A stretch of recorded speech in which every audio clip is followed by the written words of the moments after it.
A year we get together and hopefully be friendly and talk to each other and so on. So anyway, it's morphed into National Night Out from a neighborhood concept.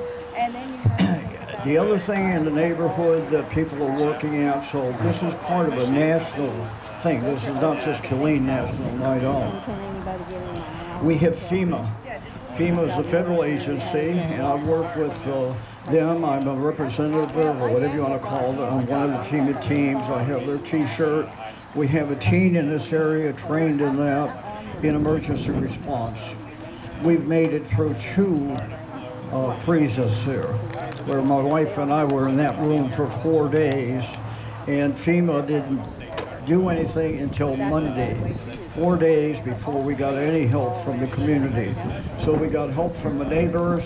We were actually using snow to flush the toilets. Okay. Electricity was out in a lot of places, so Texas had what we call the big freeze.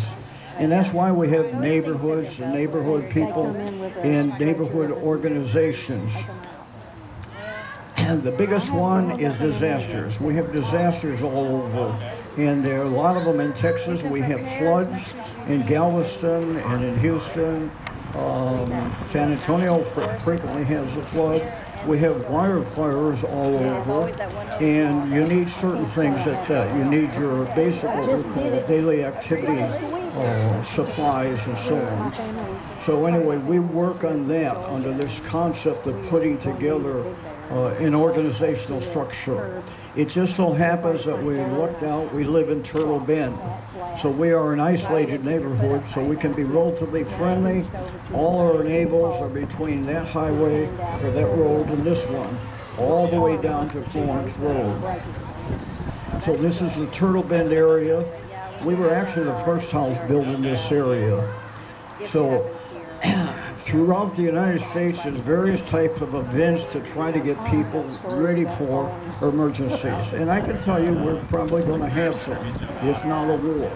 I lived through the last century. I spent 17 months in a war zone in Korea, living in a tent, and lived through the Second World War, and some of my relations lived through the First World War, and my wife's too. So disasters are going to come. So you need to be prepared for it. So FEMA's done a very good job of preparing for it. They have one organization called SORT, Community Emergency Response Team. For whatever reason, Killeen voted that out of existence, this Killeen City Council. Not really sure why. A lot of this has to do with money, where it's going to come from. So SORT doesn't exist in Killeen really anymore. What's picked up on that in this realm is called a, I was trying to think what the official term is, but it's a radio watch, where most people have is a hierarchy in radio. We're going to have one of our teens that we mentor here. We've had him since 7th grade, and he's now a junior in high school. He's got all 3 radio licenses. So the ham radio people work on this every week, how to react in emergency. And they develop certain strategies, and they work with the police, they work with the county emergency coordinators and so on. So the one that we're trying to work on and haven't been so far successful in 2 years is called a neighborhood watch. It's a radio neighborhood watch, and it's got a hierarchy of using the walkie-talkies that people buy for their kids. You can buy them in any store for $20 and so on. That's called the Family Radio Service, FRS. It happens to cross over with another service called the GMRS, General Mobile Radio Service. Now, anybody can get that without taking a test. It costs $70. It's good for 10 years, and anybody in the family can use it. 2-year-old can use it, 80-year-old, 90-year-old, anybody in the family can use it. So you're into the radio communication world for a $70 investment for 10 years. So that's what this trying to start through neighborhoods. We've been teaching this for a while, so I know that FRS radio here, a good one if you buy a decent one, will go from that corner there to that corner here from my house. We also know the GMRS will go down at least 3 to 4 blocks that way. which means for very low cost, we can have an emergency system through this whole neighborhood if the people will do it and learn it. The ham radio people have a net through all of Bill County every Thursday night, and it goes from 7:30 to 8, then 8 to 8:30, and then we had our net after that at 8:30. And I'm going to introduce you here to Alex, who's our super expert young man in this field. Alex, where are you? Right here. Okay. Alex has got all 3 radio licenses. That's the first, the second, the third. Very few adults in Bell County have the 3rd radio license. A lot do not have the second. They try to get it. Most all of them have to have the first. So anyway, he's our expert in radio. So basically, you can talk to me from your house anytime. If we set up a net, like every Thursday night at 4:30, we say, I'm Dan Cott. Who else is on there? You tell me your names, and then we check off. Then the next 7:30, we do that.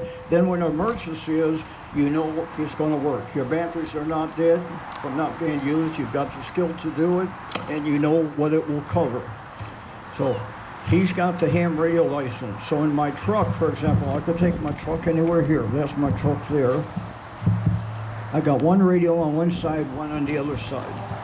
And one is mine, GMRS, and the other one is a ham. So he can be sitting next to me and talk to the police department in Coppers Cove, or the fire department there, or in Temple on the ham net.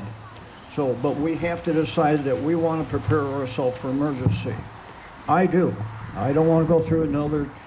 We went through it twice, my wife and she can tell you it's no fun living in one room 24 hours a day, freezing to death, not having water, and maybe not having electricity.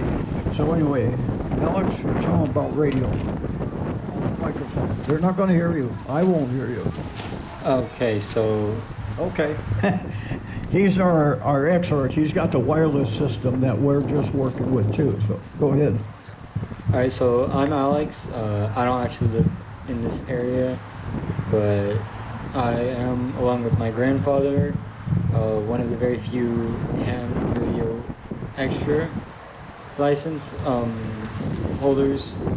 My ham radio call sign is Kilo India 5, Foxtrot Kilo Tango, and that's what I would use if I were to transmit on this radio right here at this current moment.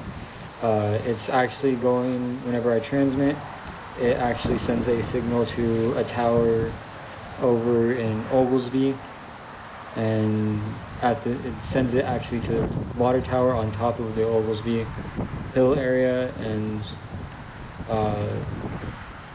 like he said, the ham radio is the one that you actually need the license for.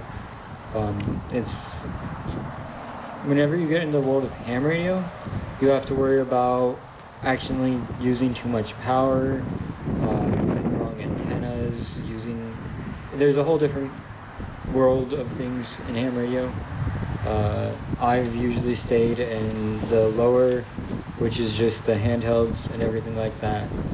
But on occasion I do go out with my grandpa, and we have a big radio that we set up, and we can talk to people all over the world from a little go box that weighs about 50 to 100 pounds and an antenna that we set up in a matter of 30 minutes. So that's that world of radio. On to GMRS. I actually have mine, and then JV over there, he has his radio, and what I can do is I can have JV talk real quick.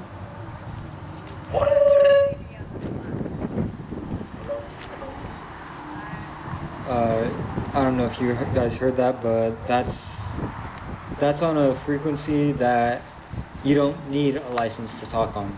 That's going into the FRS and GMRS world, where you can just talk and use it for family service.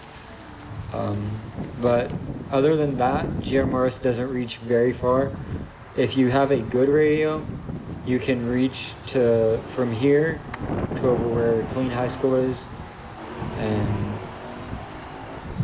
But yeah, in the world of ham radio, which is what I'm more into, you can go anywhere from just a couple miles to halfway across the world.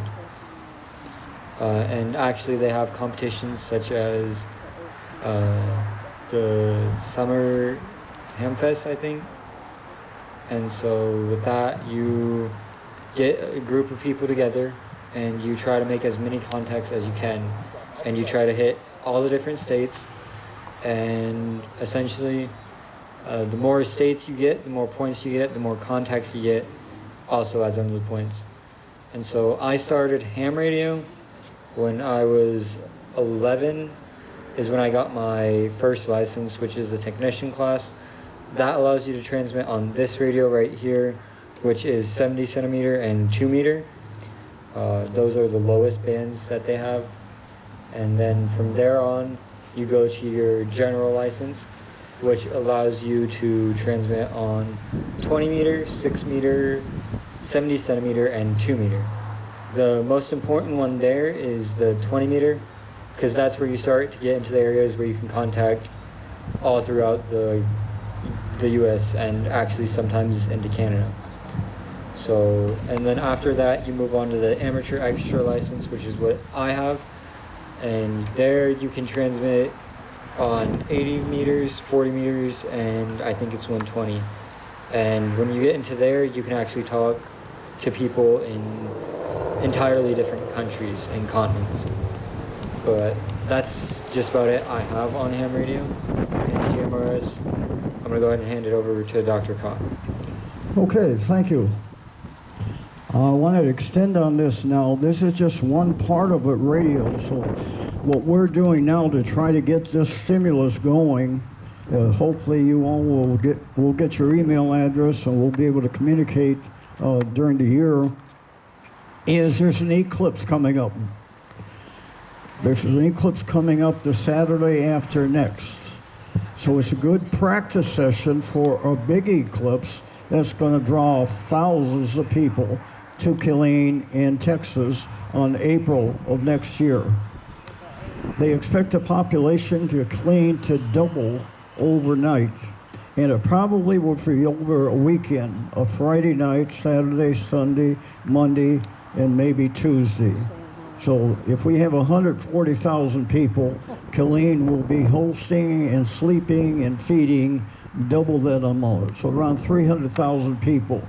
Now, if you know what that means there's going to be fire engine problems, there's going to be police problems, there's going to be all kinds of problems. They're already preparing for it, some of them for the last 2 years. But you as a citizen have to get prepared too, because they expect your stores as of Sunday to be completely out of food, just like during the epidemic. They expect H-E-B shelves to be empty, Walmart shelves to be empty. So we're going to go through that same disaster thing because of people coming here to be in the way of that eclipse. And they're coming from all over the United States.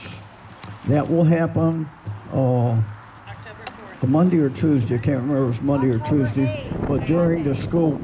The one this week, or the coming, is a Saturday, and it's midday. So anyway, these are total eclipses. People pay thousands of dollars to participate, and it will affect, the one in April is going to affect all of us, like it or not, in one way, shape, or form.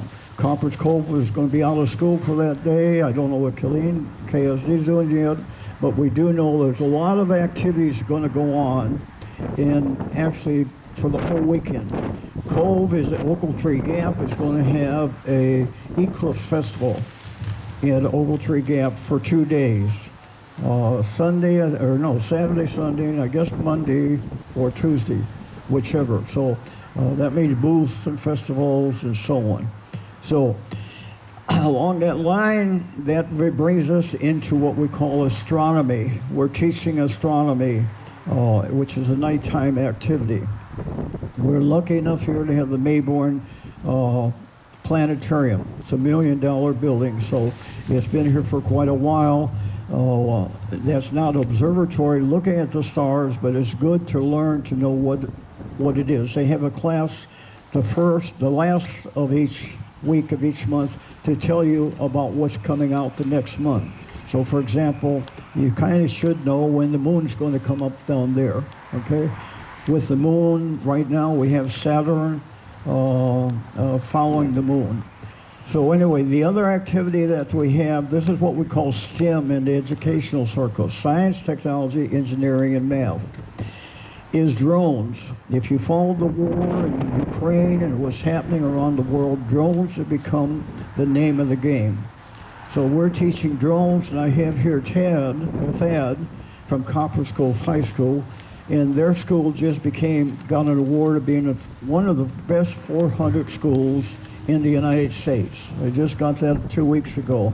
He is their STEM teacher, and he's has 12 drones that they got the money to buy from a grant to teach now this STEM and STEAM.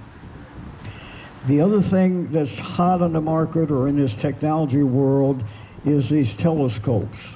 We've moved from the old telescopes of just looking at the moon and the stars to what we call EAA, okay, Electronic Assisted Astronomy, where now all you have to do is start pushing some buttons. You say, I want to say Jupiter, and your telescope goes to Jupiter. I want to see Venus, and it goes over to Venus. Now, you do have to learn something, you know, but the scope does all the hard learning that people did before in my year, the last century. But anyway, the Chinese have come out with a new telescope, and if any of you are technical-oriented, you'll be amazed at what he's going to show you. Tad? This is called the Dwarf 2, and it's also a terrestrial telescope, which means that when we come out here and teach it, we're looking at God Bless America, and we can read it on Elke's garage door from in there with this little guy here. So this telescope's got stand, got 2 telescopes in there, and all kinds of, plus it's got all the software that super observatories have that most people in the past couldn't do. That little thing will do it for you, all for $500. So we're in hopes for the eclipse, for example, is to get on our network people looking at the eclipse with this, or however they want to do it. Hi, like you said, my name's Thad Shoemaker. I'm a teacher here there in Copper Cove. And this is the telescope he's talking about. It's really cool. You operate it with your phone, and you just turn it on. You hit a calibrate button that takes a couple pictures of the sky, and it automatically figures out exactly where it's at. So on my phone, I can go ahead and scroll through. And so, for instance, if I want to see Saturn, I just press a button, Saturn, and it goes directly to it and shoots in it. This is the only telescope I've really ever worked with at all, so it's pretty amazing. I have pretty much zero experience with astronomy, and we went to Big Bend this summer, and I was able to take some pictures of some galaxies that are billions and billions of light years away. And basically how it works, it's not really expensive software. Like you said, it's under $500. They use the camera they use in there is the same type of cameras you probably have on the outside of your house for security purposes and stuff. But what it does, the programming is really what makes it is it'll take multiple pictures of the galaxies. So the first picture it takes, it just looks like a dot in the sky, but it'll end up taking almost 1,000 pictures, and it overlaps them to where when it's done, you got a pretty clear picture of a galaxy that's 400 billion light years away. So it's pretty amazing. I thought it was pretty neat. So, but and like Dr. Kott said, we also doing stuff with drones. We've been working with robotics last year. We did a small robotics competition within the district, and we hope to expand that a little bit this year. And we've been talking with Clean ISD about maybe doing a drone competition between Copper's Cove and Clean and stuff, because they have some of the similar drones that we have. So we've been working on that, but that's about all I got. Okay, thank you. Now, what we're in hopes that when the eclipse comes, he's going to be in San Antonio for this eclipse. That's the best place to view the eclipse right now in Texas, next to Saturday after this.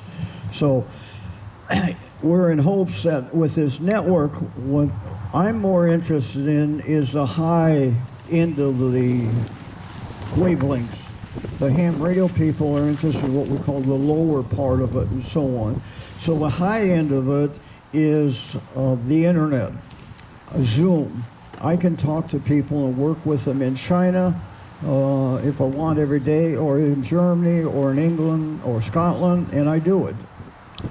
So it's relatively easy. I just get on Zoom, I push a button, give them a password and a thing, and I see them and they see me.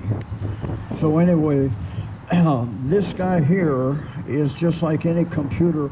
It will tie into that. So with a game card that the kids use, looks like the fire engine, but he's not going to turn down here. Maybe he will. Oh, he's going to back in. Okay, good. Well, he's backing in. You can connect this just like you do a game to your computer, and some of my relations actually play games with people in Colorado and various parts of the United States. So with a little thing you plug in here for $50, you can get on Zoom. So I'm in hopes that we'll be able to get him on Zoom, me on Zoom, and at this point we're working with the Harker Heights Library. They've got one, and my grandson in Plano's got one. And you're all will be able to see, you'll be able to see at the same time let's say this one, if we had it set up, him in San Antonio, me here, and my grandson in Plano. So you actually see, and it's going to come from Mexico up this way, all the way through Connecticut. Where is our host? All right, she's over here.